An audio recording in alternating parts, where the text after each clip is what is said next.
46.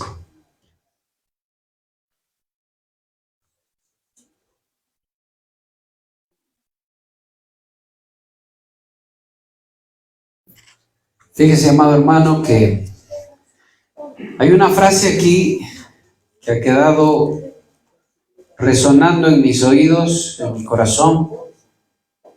Una frase que el rey David, bueno, aquí todavía no era rey, era un niño nada más, era un jovencito que, hermano, aunque despreciado por su familia, pero amado por Dios, dice amén. Amado por Dios, David, un joven amado por Dios, Dios lo tomó en sus manos y se reveló a sus vidas. Y aquí, hermano, la importancia de conocer a Dios, la importancia de recibir la revelación acerca de Dios. Usted tiene que entender que no todos los cristianos conocen a Dios y no todos los cristianos Dios se ha revelado a su vida, porque algo que usted debe saber, amado hermano, es que nadie puede conocer a Dios si Dios no se revela a su vida. ¿Cuántos conocen al Señor? ¿Cuántos lo están conociendo? Amén. Si a Dios no le da la gana de revelarse a alguien, no lo conoce, no lo puede conocer. ¿Y a quién me revelaré? Dice el Señor. ¿A quién me voy a dar a conocer? ¿A quién? ¿Quién es el que me va a conocer? ¿Quién es el que va a entender? Y para que, como dice la palabra, no se gloríe el fuerte en su fuerza, sino ni el rico en su riqueza, sino si alguien quiere gloriarse en algo, dice, preste atención a eso, gloríese en esto, en que me conoce y en que hace mi voluntad y me conoce. ¿Y por qué es motivo de gloriarse eso? Porque Dios se ha dado a conocer a esa persona. Dios se ha dado a conocer. Así que, amado hermano, escúchame una cosa. Conocer al Santo, conocer al Todopoderoso, empezar a entender su palabra, empezar a entenderle, empezar a entender sus propósitos, no es cualquier cosa. Es motivo, hermano, de privilegio, de alegría, de gozo. No podría decir de orgullo, pero es motivo, hermano, de sentirse felices, porque no todos conocen a Dios, porque Dios no se revela a todos. David, ¿cuántos hermanos tenía? Y de todos, ¿cuál lo conoció? David lo conoció, porque el Señor se dio a conocer a él. Pero algo tenía David que nosotros debemos tener. Algo tenía ese muchachito, ese jovencito, hermano, ahí en la montaña, que hace falta en nosotros. La misericordia de Dios alcanzó a este joven, hermano, y Dios se revela a este joven y empieza a revelarse y empieza a ver cosas fuertes en su vida. Empieza él a enfrentar a osos, a leones, empieza a enfrentar, hermano, que son figuras de demonios, que son figuras de problemas, que son figuras de cosas fuertes que vienen a la vida de las personas. Y todo eso lo estaba preparando, hermano. El Señor se estaba revelando a su vida porque iba a enfrentar, hermano, después un desafío mayor, hermano. Y esa preparación que él tuvo, que Dios se revela en su vida, le sirvió para derrotar a Goliat después. Decía yo, hermano, ayer en el discipulado que ¿qué medida tenía Goliat?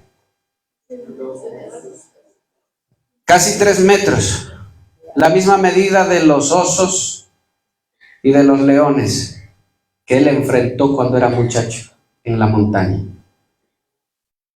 Desechado allí en la montaña, enfrentó, dice en todo el capítulo 17, leones y osos que venían a quererse comer las ovejas de su padre, pero que David no los dejaba.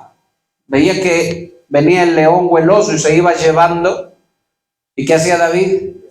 Los perseguía hasta quitarlos de su boca, dice. Sacarlos de la boca.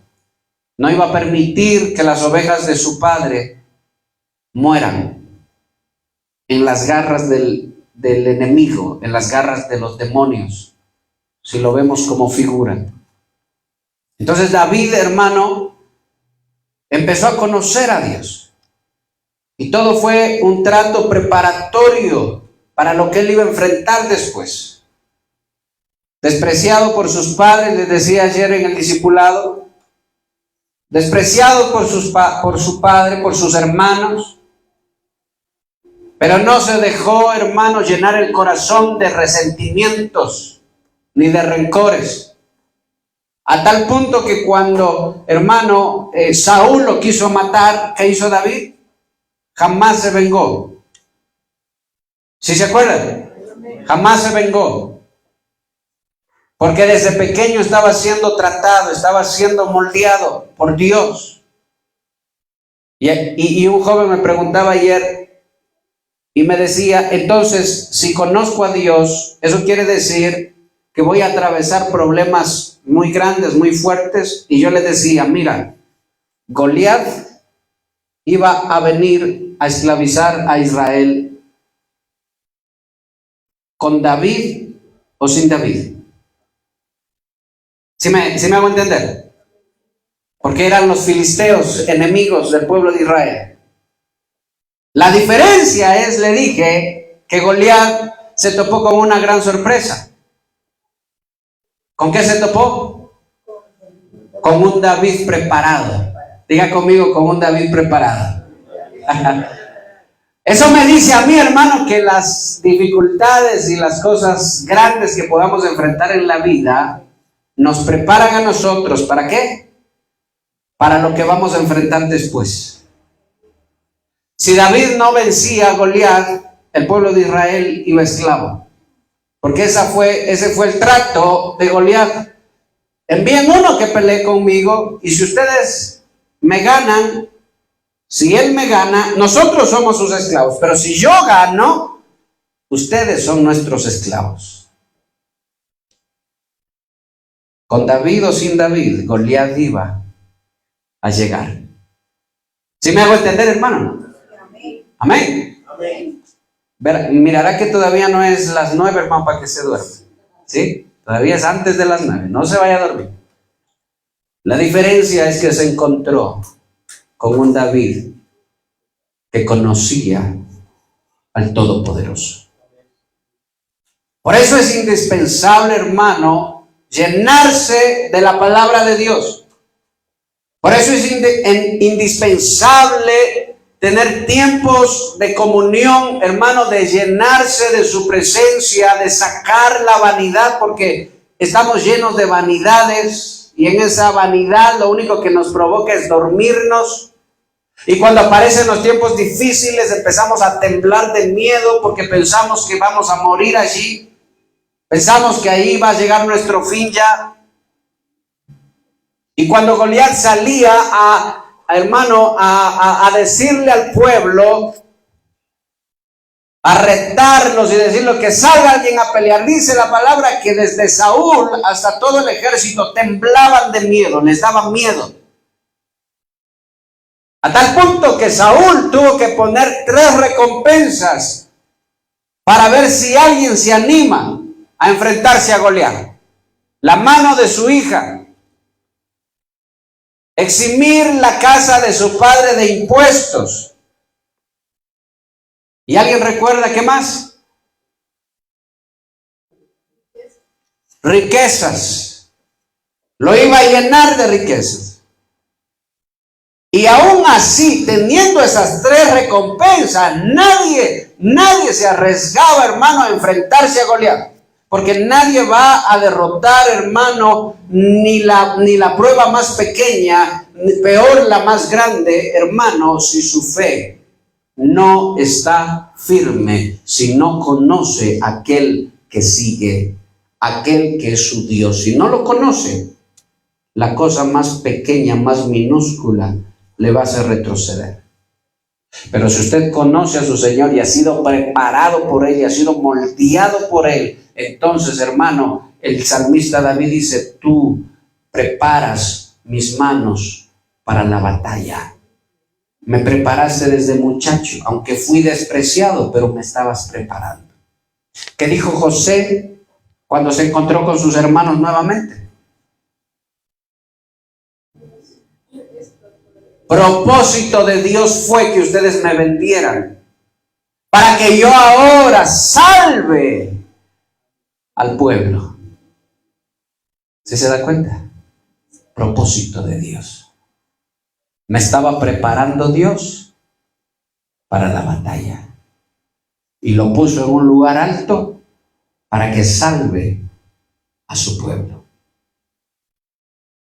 Amén. Con José o sin José, la hambruna iba a venir a Egipto. Escúcheme bien. ¿Pero con quién se topó? Con un José lleno de la presencia de Dios. Con un José que conocía a su Dios, sabía lo que a él le agrada. Con un José que interpretaba sueños, con un José lleno de sabiduría, con un José, hermano, lleno de temor de Dios.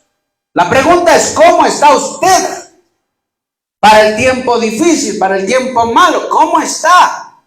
¿Está preparado ya? ¿Está preparado? ¿O todavía, hermano, su corazón se está llenando de vanidades y de vanidades y de vanidades?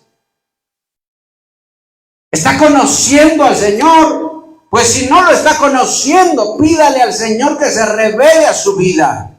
Doble sus rodillas y clámele que se revele. No es del que corre ni del que quiere, sino del que Él tiene misericordia. Y cuando ve un corazón contrito y humillado, ¿qué dice? No lo desprecio, sino que hago lo que pensé hacer. El Señor hace lo que está en sus propósitos. Es eso, hermano. ¿Cómo nos encuentra el Señor? ¿Cómo estamos nosotros caminando? Fíjese lo que dice en 1 de Samuel 17:46. Fíjese lo que dice allí. Jehová te entregará hoy en mi mano, y yo te venceré, y te cortaré la cabeza, y daré hoy los cuerpos de los filisteos, ni siquiera solo el tuyo, sino de todos, dijo. Fíjese. O sea que David ya estaba asegurándose la victoria sobre todo el ejército, no solo sobre Goliat. Goliat era el primero que iba a caer.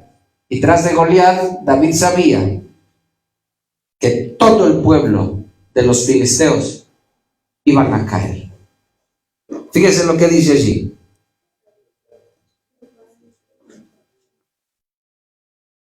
A las aves del cielo y a las bestias de la tierra. Y toda la tierra sabrá, ¿qué dice? Que hay Dios en Israel. Y esta es la frase que me encanta, esta es la frase que me llama la atención. Y sabrá toda esta congregación que Jehová nos salva con espada y con lanza, porque de Jehová es la batalla, y Él os entregará en nuestras manos. ¿Qué es lo que tenía que saber toda la tierra? Que en Israel hay un Dios, pero no es suficiente, porque ese Israel, donde ese Dios todopoderoso está, no entendía quién estaba con ellos, por eso temblaban de miedo. No estaban preparados para la batalla, no estaban listos para la batalla, no estaban listos para enfrentarse. ¿Qué pensaban ellos? ¿Qué pensaban? Yo me imagino qué pensaban los hermanos de David. 3 de ellos. ¿Cuáles eran? Abinadab, Eliab y Sama. Por cierto, Eliab significa desolación, desierto. Fíjese usted. Yo no sé qué pensaban ellos. Que cogieron su espada, su armamento, todo, y salieron a la guerra. Y cuando llegan a la guerra, se topan con una gran sorpresa. Así les pasa a muchos cristianos. Déjenme decirle esto de parte del Señor. Así dice el Señor, que muchas veces salimos a la batalla, pero no estamos preparados. Y cuando llegamos a la batalla nos topamos con una grandísima sorpresa. Que eso que está parado al frente de nosotros, que eso que está al frente de nosotros es mucho mayor, mucho más grande. Y empezamos a dudar, empezamos a tener miedo. Empezamos a amedrentarnos. Porque esto no es de fuerza. Esto no es de sabiduría humana. Esto no es que yo iba al gimnasio y yo puedo vencer esto. ¿Quién? Dice la palabra que Saúl era diestro para pelear.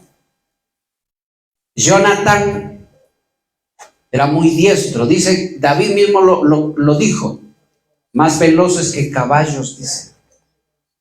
Eran fuertes, como búfalos, como águilas, dice. Pero cuando estaban frente a Goliat, no eran nada. ¿Si me hago entender, hermano? No eran nadie. Porque no conocían a Dios. Porque no sabían quién estaba con ellos. Y qué tristeza, hermano, que los tres hermanos de David, los grandes, hermano, todos esos grandotes allí, hermanos, salen a la guerra y se toman con esa sorpresa y se regresan por las mismas. Se van regresando.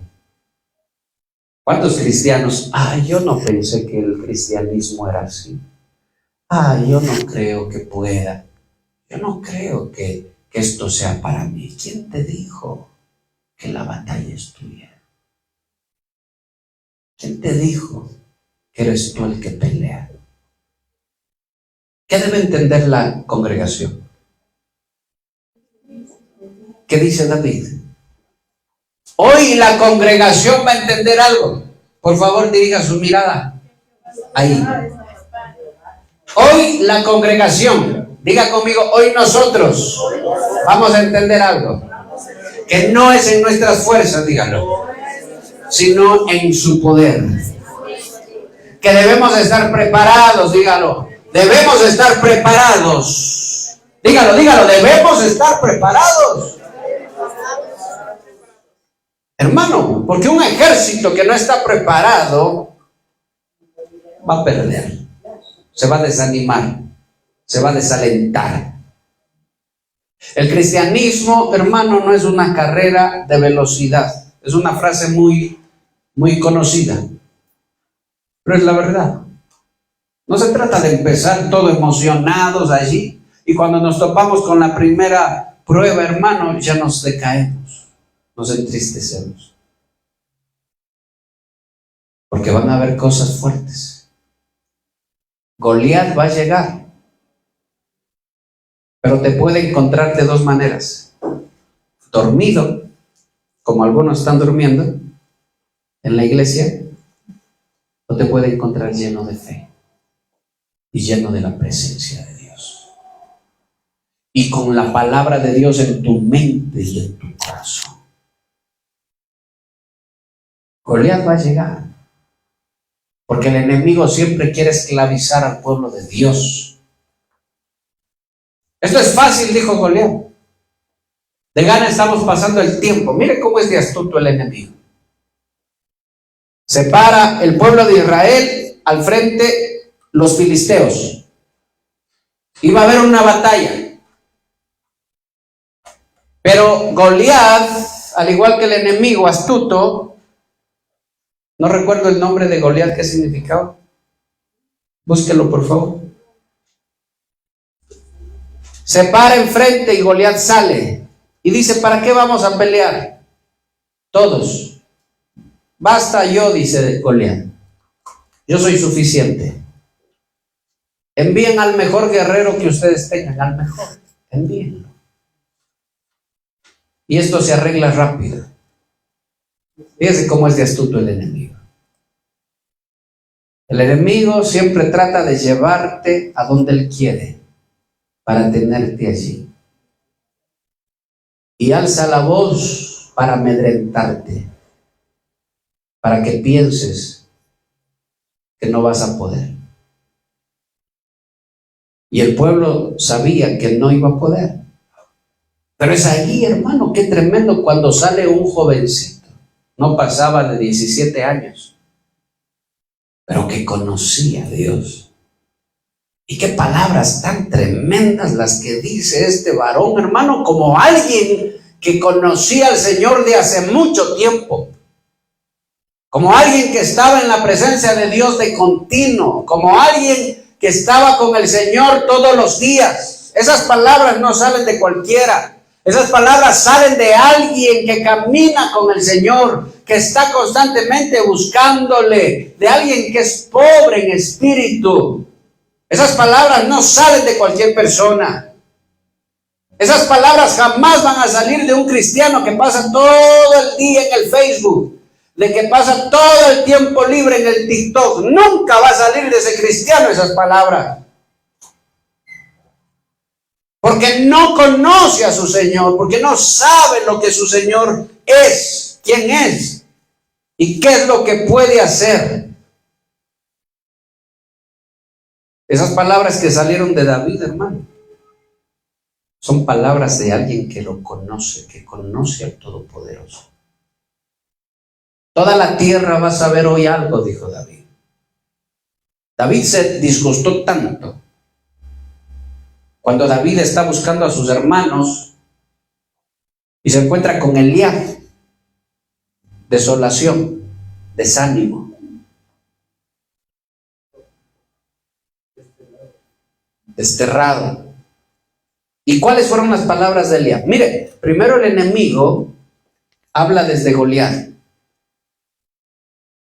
Como a David las palabras de Goliat más bien le disgustaron y le encendieron, porque dijo, ¿quién es este incircunciso que se atreve a retar a los ejércitos del Dios viviente? ¡Wow! ¡Qué tremendas palabras! ¿Cómo veía David al ejército de Israel? ¿Cómo lo veía? Como un grupo de hombres allí nada más, cobardes, que aunque eran cobardes, pero David los veía como el ejército del único Dios vivo y poderoso. Ese es el ejército del Dios viviente, dijo. Y ese incircunciso se atreve a retar al ejército. No saben el problema que se metió. Miren cómo ese David, hermano. ¿Se da cuenta? Alguien que conoce al Señor. Dice, hermano, y David, para él era normal esto, porque él estaba acostumbrado a habitar en la presencia de Dios. Él estaba acostumbrado a orar. ¿Qué dijo Cristo? Cuando vengan los tiempos malos, velad y orad para que sean hallados dignos de escapar de los tiempos difíciles. Porque el cristiano que está velando, ¿qué es estar velando? Estar atentos. ¿Cómo está mi vida espiritual? ¿Cómo está mi caminar? ¿Cómo están mis hijos? ¿Cómo está mi casa? ¿Cómo estamos caminando en las cosas del Señor? Se va a ver cristianos, hermanos, que pueden pasar 20, 30 años en la iglesia y jamás se preguntan si Dios querrá algo más de ellos. Si Dios querrá algo más en sus vidas. No están atentos, están distraídos. Y orad para que cuando venga el tiempo difícil, ustedes escapen, ustedes salgan de allí. Cuando vengan las pruebas difíciles, ustedes puedan vencer con normalidad, porque para David era normal esto. David no veía los 3 metros que medía ese gigante, porque David conocía a un Dios que su trono está en los cielos y la tierra es estrado de sus pies. A un Dios inmenso. Y lo veía a Goliat como una hormiga nada más, en comparación a su Dios. Si te das cuenta, hermano, cuando conoces a Dios, ¿cómo llegas a ver las circunstancias de esta tierra? Pero el resto del pueblo, ¿cómo veía a Goliat? Así lo veía. Ese nos va a matar, dijo, nos va a destruir, nos va a hacer pedazos, nos va a pisar y nos va a matar. Cuando los espías fueron con Josué y Caleb, enviados por Moisés, y regresaron, ¿qué dijeron? Son gigantes, dijo, nos van a pisar como hormigas, nos van a matar. ¿Y qué dijo Josué y Caleb? Vamos a conquistarlos en el nombre del Señor. Los vamos a vencer. Dijo, eso ya está hecho, ya está listo, vamos. ¿Qué esperan? Les dijo, ya estamos listos, vamos a tomar esa tierra porque se nos fue dada. Y los otros estaban temblando de miedo, desanimados, Eliab, desalentados y queriendo desalentar a los demás, queriendo desalentar a otros. Por eso yo le voy a decir una cosa: jamás camine junto a gente que de su boca solo sale desánimo, solo sale desaliento, solo sale, hermano, tristeza de su boca, porque no ha conocido a Dios. Amén. No camine con gente que pasa solo desalentada, porque no conoce a Dios. Mas si usted lo conoce, hermano, usted testifique de su grandeza y que usted puede enseñar a otros quién verdaderamente es su Dios. Porque si no, hermano, perdemos el tiempo, estamos perdiendo el tiempo nada más. Estamos en una religiosidad sin sentido, hermano, sin chiste, sin ningún sentido. Si nuestro Dios es un Dios muerto, entonces, dice la palabra, ¿qué sentido tiene? Si Cristo no resucitó, si Él no venció a la muerte, ¿qué sentido tiene nuestro cristianismo, nuestra vida? Pero Cristo venció. Nuestro Dios es un Dios vivo y todopoderoso. ¿Puede darle palmas al Señor? Diga conmigo, gloria a Dios. Aleluya. Hermano, debemos entender lo que David entendió. Debemos ver las cosas como David las veía. Debemos mirar por lo menos en este punto de la vida de David, cómo su fe estaba con Dios, cómo su corazón estaba confiado en Él. No tenía nada, como muchos de nosotros, pero Dios lo puso en un lugar alto. Le dio la casa de su Señor.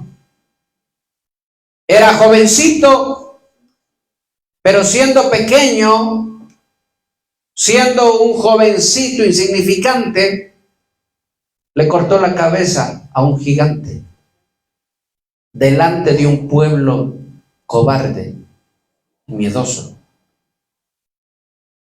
porque el Señor estaba con él. Eso es lo que usted tiene que procurar. Lo que usted tiene que procurar es eso. Lo que usted tiene que procurar es ver esto como David lo veía. ¿Qué dijo Eliab? Está antecito. Búsquelo por favor, las palabras de Eliab. En el 4 me parece que está, en el 17:4. O en el 3, búsquelo allí.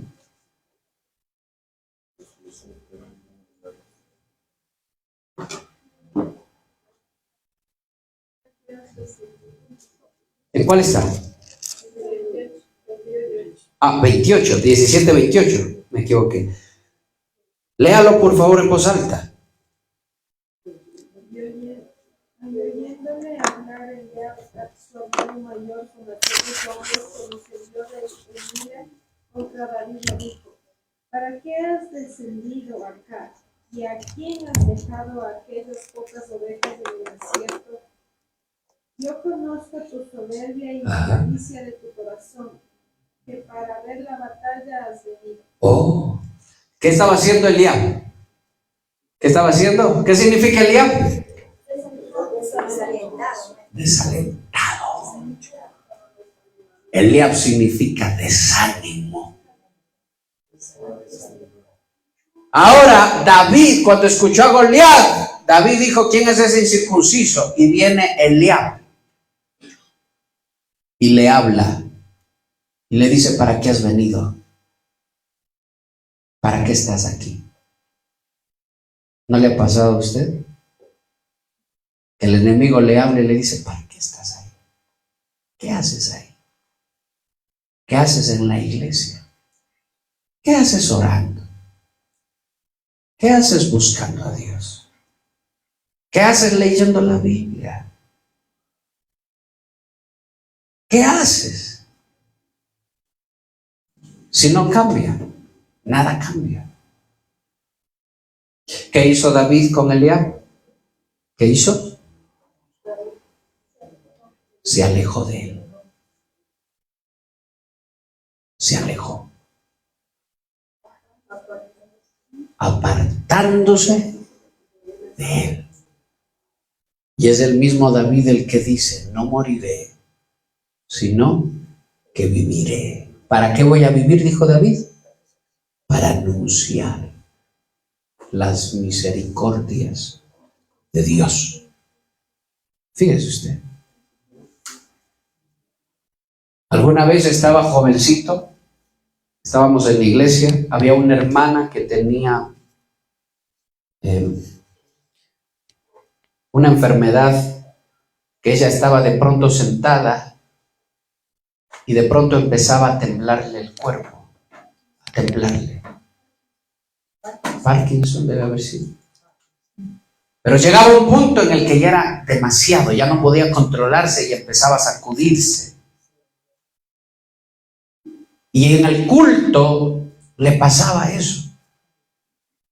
Cosa que cuando le empezaba a pasar eso, el esposo se desesperaba, el esposo, y le decía: vámonos, le cogía y se iba saliendo.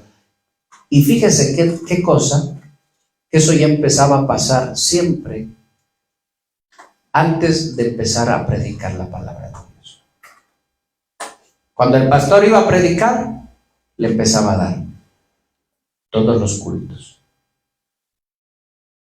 Cosa que tenía que salir sin escuchar la palabra de Dios. Y un día, recuerdo claramente,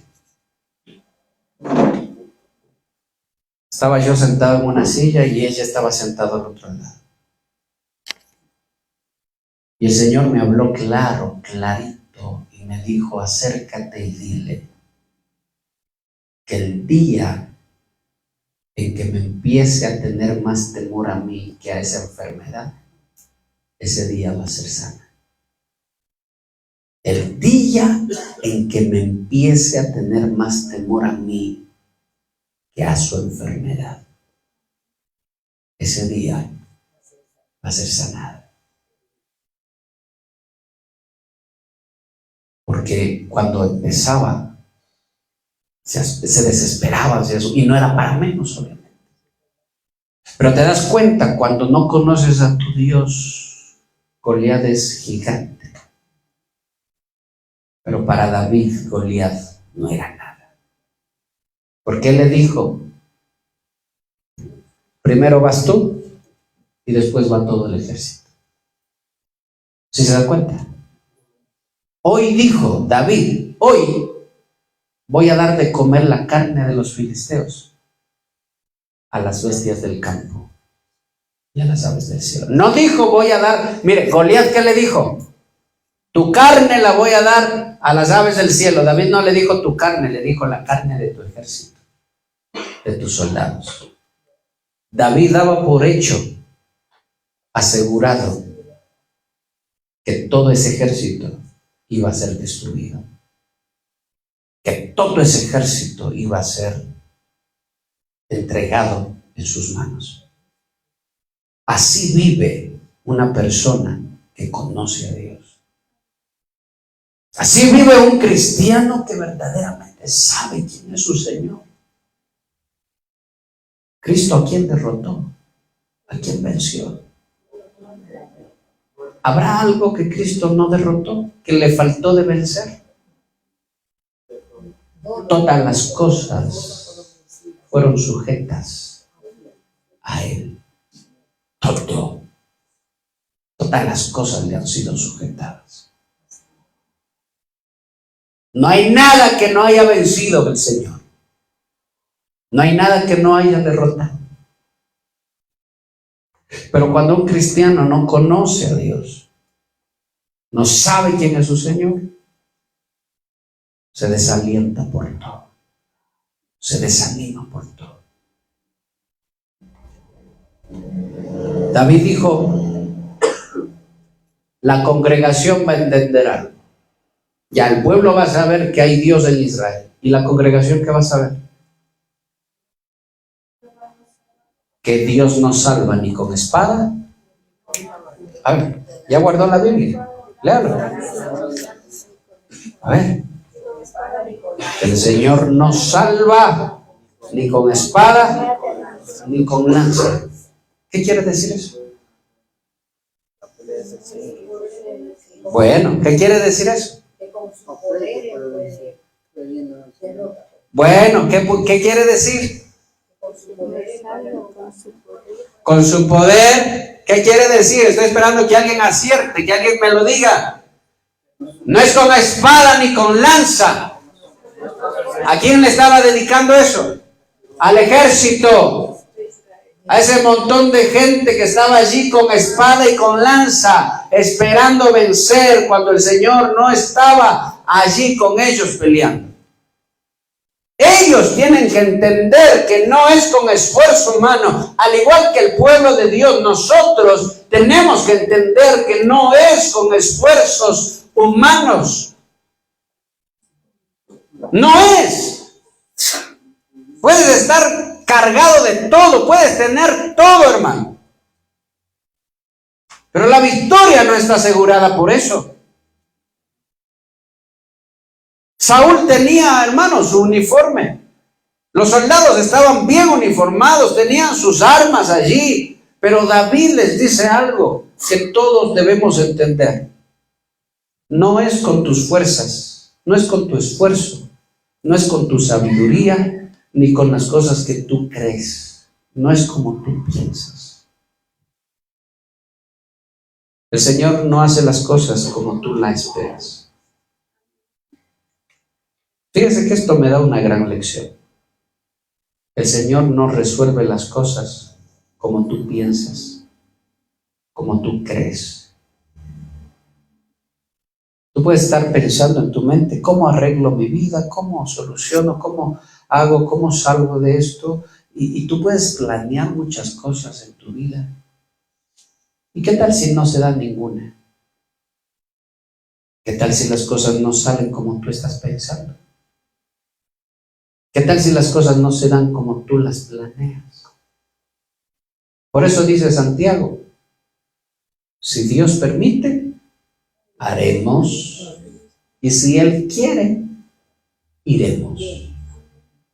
Porque yo puedo planear todas las cosas y resulta que no están en los planes de Dios. Eso es lo que le está diciendo David. No sé, hermanos, si usted se está dando cuenta. Hoy la congregación tiene que entender algo, dijo David, que no es con fuerza humana, ni con recursos humanos, ni con dinero humano, ni con planes humanos. No es con eso que Dios salva. No es con eso. ¿Con qué es?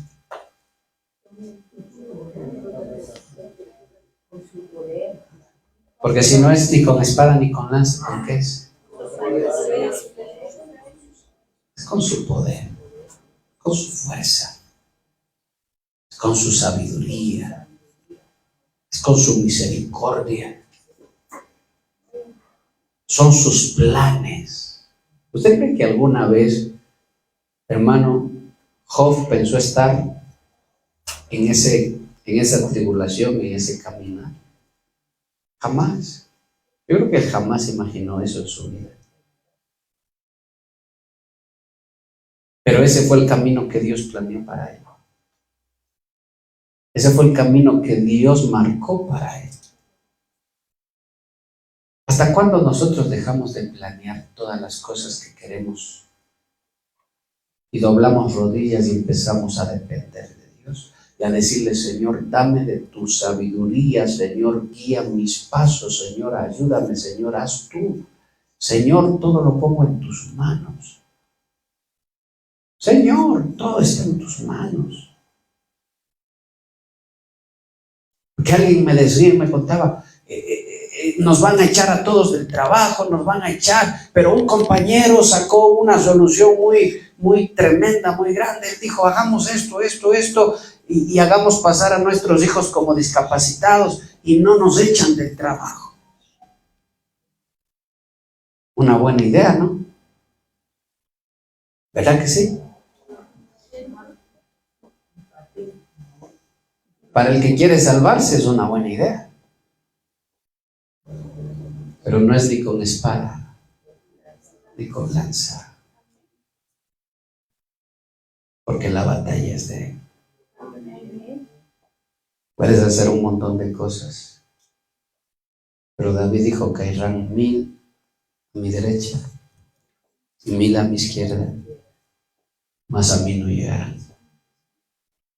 Pero si te llegan a echar del trabajo por cuestiones obviamente de corrupción, me refiero a los que guían ahí, que mandan, o sencillamente porque se acabó, ¿no crees tú que el Señor te va a dar algo mejor? ¿No crees que Dios te va a dar algo mejor? ¿O no crees que es el momento para empezar a creerle a Dios y emprender algo en el nombre de Él?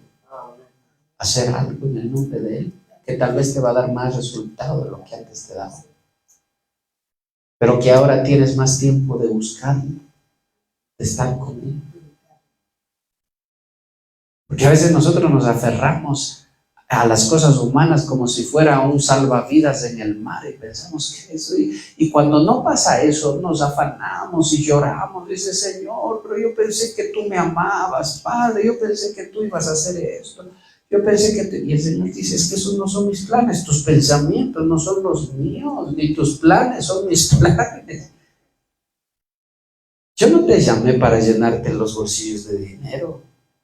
Yo te voy a preparar para que puedas entrar al reino de los cielos. Para eso es que te quiero preparar, porque el dinero se acaba. Te va a servir un tiempo, tal vez para bien o tal vez para mal. Pero el Señor vino a prepararnos para entrar al reino de los cielos, para hacer riquezas en los cielos. Si no, Cristo hubiera venido a ponerse un McDonald's aquí, ¿no? Se hubiera puesto una cadena de hamburguesas. A Cristo no le interesaba eso. A Cristo no le interesaba. Puedes planear toda tu vida, pero si no está en los planes de Dios, no vas a ir por ahí. Por eso es mejor primero pedirle al Señor, buscarle a Él, para que Él te guíe y puedas entender y puedas caminar en sus planes y puedas disfrutar de los planes de Dios y entender que somos siervos y Él es Dios. Que no hay ningún hombre bueno. Por eso yo le decía que esa frase de por qué a la gente buena le pasan cosas malas es antibíblica, porque hace ver al hombre como víctima y a Dios como el victimario. Hace ver al hombre como: ay, es que no me merezco, y a Dios como alguien malo que está ahí torturando al hombre. ¿Por qué a la gente buena le pasan cosas malas? Cristo dijo: ¿por qué me llamas bueno? No hay ni un solo bueno, solo el Padre. ¿Sabes qué él estaba diciendo? Él no se equivoca. Todo lo que viene del Eterno te hace falta. Si trato, trato. Si vara, vara. Y si amor, amor. Porque todo eso viene del Padre. Entonces, hermano, esa es la fe que necesitamos nosotros para vencer, para salir adelante, para seguir adelante. Ay, pastor, es que me duele, no puedo ir hoy día. Cuando me sane, sirvo a Dios. ¿Quién dijo eso? Sírvelo ahora que estás enfermo. Sírvelo. Y aunque estés en una cama, predica al que está a un lado, predica al que está a otro lado.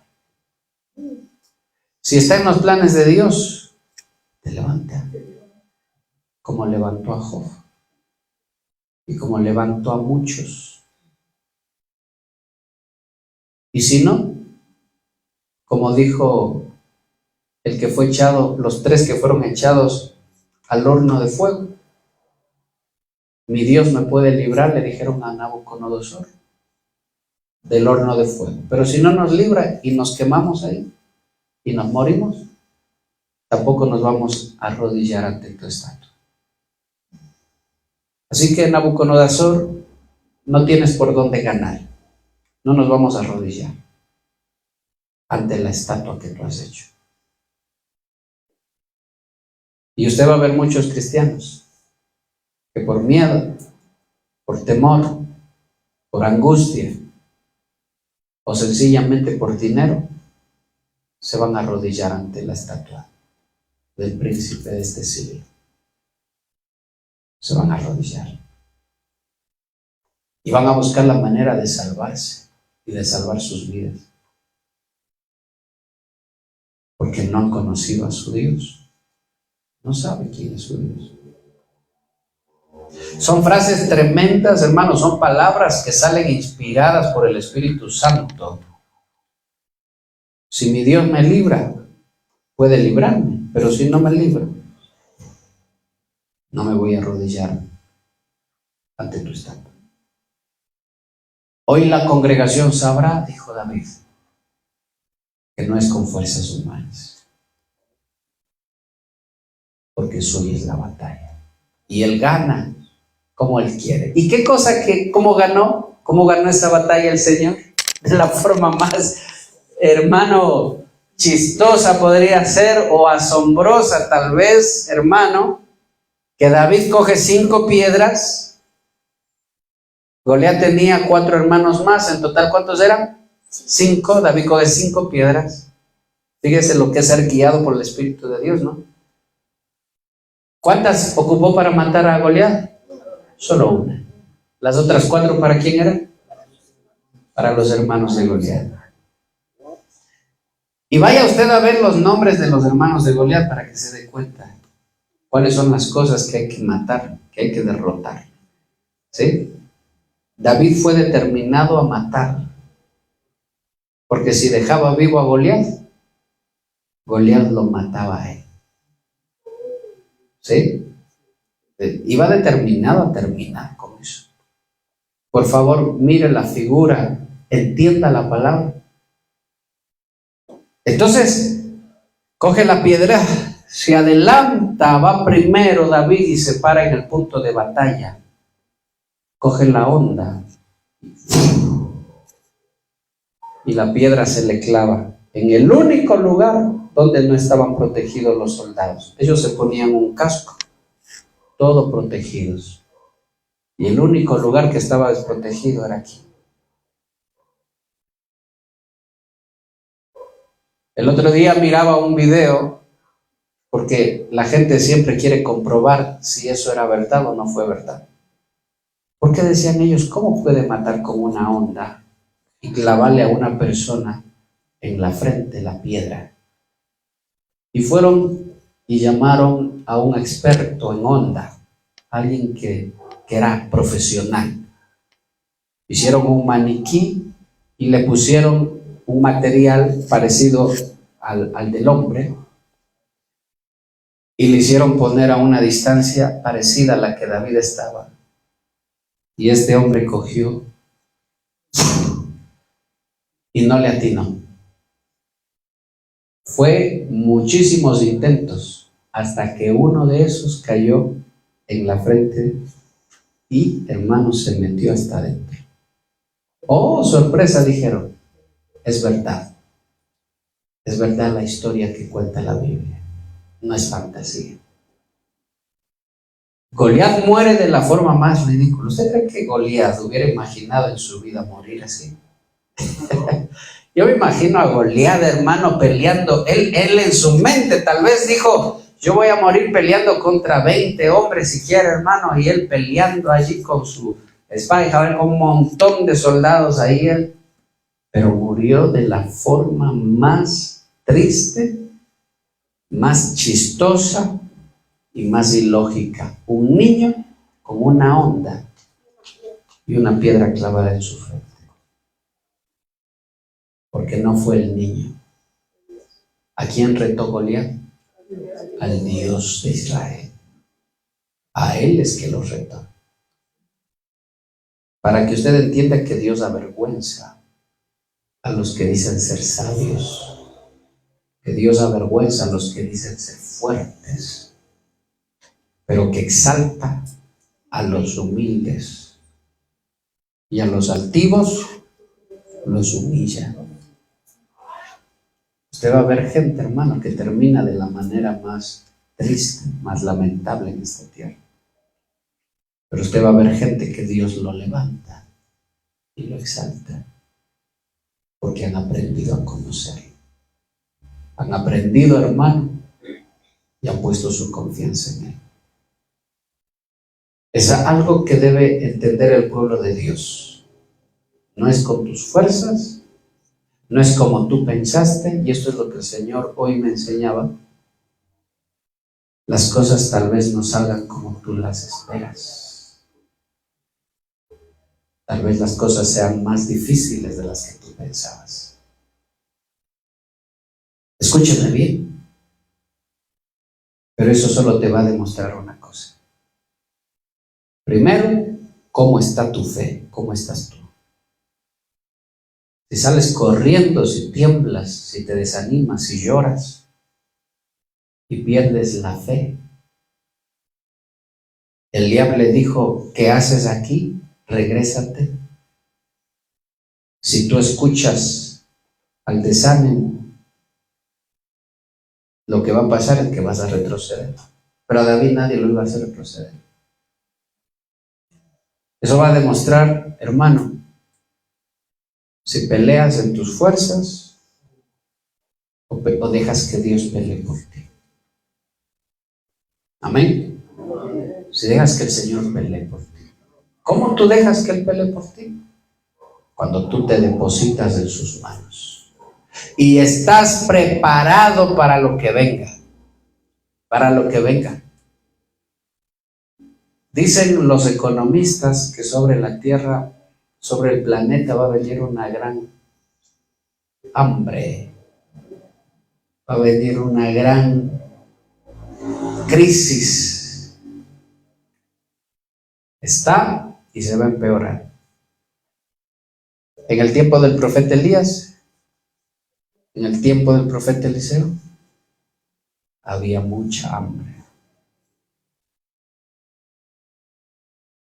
Pero, hermano, Elías fue más bien de bendición para la viuda y para su hijo. Estaba preparado, estaba listo para lo que venga. El pueblo de Dios tiene que estar preparado para lo que venga. Pero su fe, hermano, porque si a ti te hace falta algo, hermano, y ya con eso te desesperas y te angustias, ahí tenemos un problema grave. Ahí tenemos un problema grave. Preparados para lo que venga, porque nadie va a ser más grande que el Dios al que tú sirves. Y Goliat no iba a ser más grande que Dios. Entonces David dijo: la victoria está asegurada. Los que entraron al horno de fuego dijeron: si morimos, nos vamos con el Señor. Tienen que llegar esos momentos, esos tiempos de fe en la vida del cristiano. Fe no es echarse al olvido. Fe no es, ay, ya bueno, el Señor hará. No. Fe es confesar su palabra y creer en la palabra de Dios. No para complacer nuestros deseos pecaminosos, sino para exaltar su nombre. ¿En qué momento David se exaltó a él mismo? ¿En qué momento él dijo: yo voy a vencer? ¿A quién estaba exaltando David? A Dios. Él hoy te va a entregar en mis manos. ¿Sí se da cuenta, hermano? Pero si tú te exaltas, no hay victoria, porque estás peleando en tus fuerzas. David dijo: de él es la victoria, de él es la batalla. Él te va a entregar en mis manos y te voy a vencer. Y todos van a saber que hay Dios en Israel. Póngase sobre sus pies y vamos a orar. No sé, hermano, si estás preparado, pero si no lo estás, es tiempo de prepararse. Es tiempo de estar listos. Es tiempo, hermano, de conocer al Señor. Cierra sus ojitos. Padre, dígale: Señor, te pido en esta noche, papá, que tu palabra se quede guardada en mi corazón. Que yo pueda tener, Señor, aquella fe de aquel jovencito, Padre, que puso su esperanza en ti. Que yo pueda ver, Señor, las cosas desde tu punto de vista. Dígale: Señor, que yo pueda entender quién está conmigo, quién es mi Padre, quién es mi Señor. Que sea alguien que se esfuerza porque sabe, bendito Dios, que de ti viene la victoria. Esfuérzate y sé valiente, le dijeron a Josué. Esfuérzate, no te desalientes. Cierra tus oídos a los Eliab, aquellos que hablan para desanimar, aquellos que hablan para hacer tropiezo. Apenas empieza la obra, apenas empieza la batalla. Prepárate, llénate de fe, llénate de su presencia, llénate de su palabra. Glorifica su nombre, prepárate, iglesia de Cristo, prepárate. Llénate de su espíritu. Porque hubo un ejército entero que estaba durmiendo, que eran ociosos para buscar al Señor. Un ejército entero que pensó que la batalla iba a ser fácil. Tal vez lo fue antes, pero ese día se toparon con una gran sorpresa y no estaban preparados para eso. Tuvo que venir un muchacho, un niño, que sí lo estaba, para avergonzarlos y para hacerles entender que sin el Señor no hay victoria. Así que, iglesia de Cristo, levanta tus manos a los cielos y dígale: Señor, perdóname por toda mi ociosidad y por toda mi vanidad. Padre, enséñame a depender de ti completamente. Enséñame, Señor, a buscar tu rostro con deseo, a buscar tu presencia, oh Dios, porque no es con espada, no es como yo pienso ni como yo creo, es como tú lo has determinado. Oh, que yo pueda entender, que yo pueda conocerte, revélate a mí, por tu gran misericordia y tu gran bondad, Padre. Revélate, Señor, a este pueblo y que puedan conocerte desde el más pequeño hasta el más grande y puedan hacer tu voluntad y tu deseo, Padre. Te lo pido en el nombre de Cristo Jesús y te doy gracias, poderoso Dios. Amén y amén. ¿Puede darle un aplauso al Señor? Gloria a Dios. Aleluya, gloria a Dios.